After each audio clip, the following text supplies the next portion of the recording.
is one of the best and most respected television interviewers of all time. And starting in April, you can see his latest series, David Frost, Interviews I'll Never Forget. Please welcome Sir David Frost.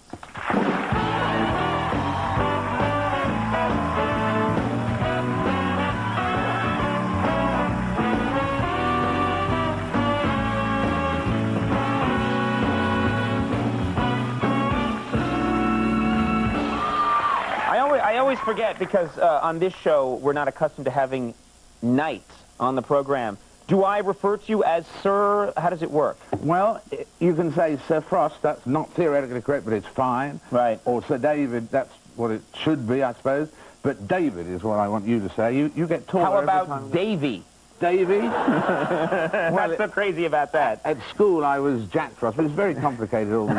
That's a painful time for you, all right. Yes. No, I mentioned, and I want to, there's so much to talk about. You're, of course, world-renowned for some of the amazing interviews that you've had over the years. And I was looking at the list. Robert Kennedy, Nelson Mandela, Groucho Marx, Mikhail Gorbachev, Jimmy Carter, Lucille Ball, literally every famous person, Johnny Carson, every famous person you could think of. And I was thinking that gives you an unfair advantage. Because you've interviewed these people. I think I might be the greatest interviewer of all time.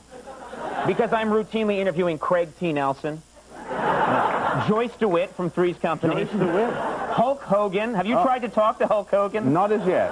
I think this makes me the much more impressive interviewer. Well, I think so, really. Because, mind you... Where's my knighthood? That's what I want to know. I'll call up immediately. No, mind you, I did interview once. I had to interview the world's greatest talking bird.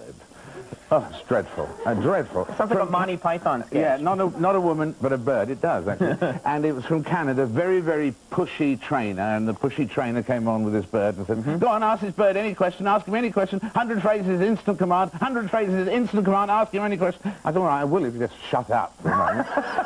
And I asked this wretched bird questions for 5 minutes without getting a single out of the wretched thing, and the whole time, and I had to say, this is the world's greatest mime artist among talking birds. This is the Marcel Marceau of talking birds, you know, and all of that. So I've had a few of those as well. Okay, you've had your difficult times. Yeah. All right. I would imagine you're probably your most famous interview, and the one that I think caught the world's attention was the interview you did with Richard Nixon. I think it was the first interview that he did after Watergate. Absolutely, yes. No one could talk to him, and you somehow scored this amazing interview. It was a thrilling occasion, and the extraordinary thing was that it was the reverse of the sort of thing sometimes where you think, I wish this person was as good on screen as he was outside in the green room. With Richard Nixon, it was the other way around, because he had no small talk at all. For instance, when I went to see him to sign the contract, sole control of content and editing, all that stuff, and I knew, although he had no small talk at all, that he insisted on 5 minutes of small talk before you got the protocol, before you got down to the business. So that he could warm up and get in a rhythm. That's right. So I was thinking, how do we fill this time? And so clutching at straws, there'd been a thing in that day's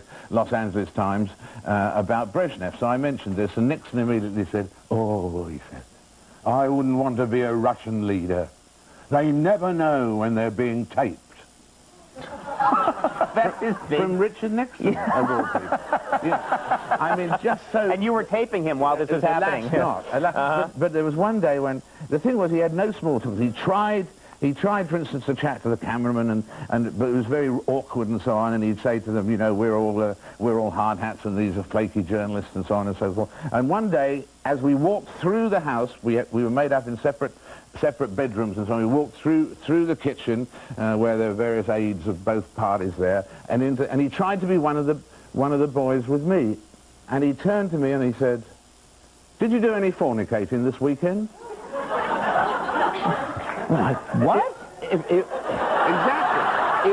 If I hadn't the ability to look around and see 5 or 6 people looking stunned, I would have thought that I'd gone bonkers. You know? Because he was Richard Nixon's idea of being one of the boys. Because it's rather touching, you see. He was trying to be one of the boys, and he got the word wrong. Because I mean, fornicators never describe themselves that way. You wouldn't describe, I wouldn't describe... Hey, back off. What are you implying here? I just love the image of Richard Nixon just doing fornicating and then trying to high-five you or something. Absolutely. Well, now, funny you should say about high-five, because I was talking to... He didn't high-five you. No, but there were two stories Tom Brokaw told me about Nixon. And one was certainly Tom Brokaw, but about his small talk, about one occasion when he was in a motorcade leaving a town, and they were out of the town, so then one of the motorcyclists crashed and broke his leg. And so the motorcade was able to stop, because they were out of the... until the ambulance arrived. And Nixon just sat there, and someone said, you know, you really ought to go over and say something. That guy has been, you know, that guy's been riding for you for 3 years. And Nixon obviously didn't know what to say. But so, all right, he said, and he walked over, and there was this guy lying there in agony, and he walked over to him and said, do you like your job?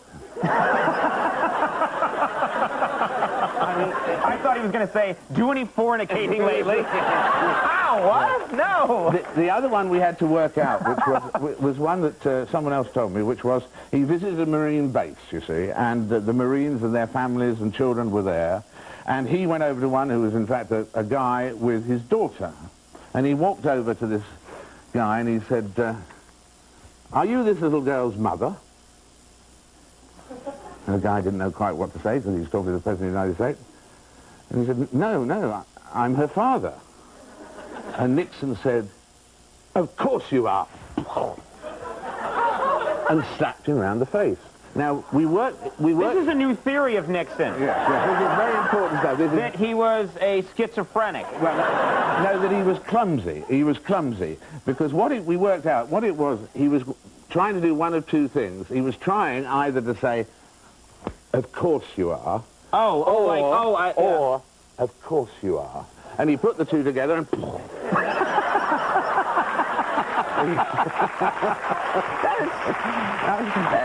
So you piece together what probably happened. There was a guy in England, the Prime Minister called Harold Macmillan, who was not as spectacularly clumsy as that. But I just remember, he'd get his movements out of sync too. So I remember one occasion he said, ladies and gentlemen, we must stand firm.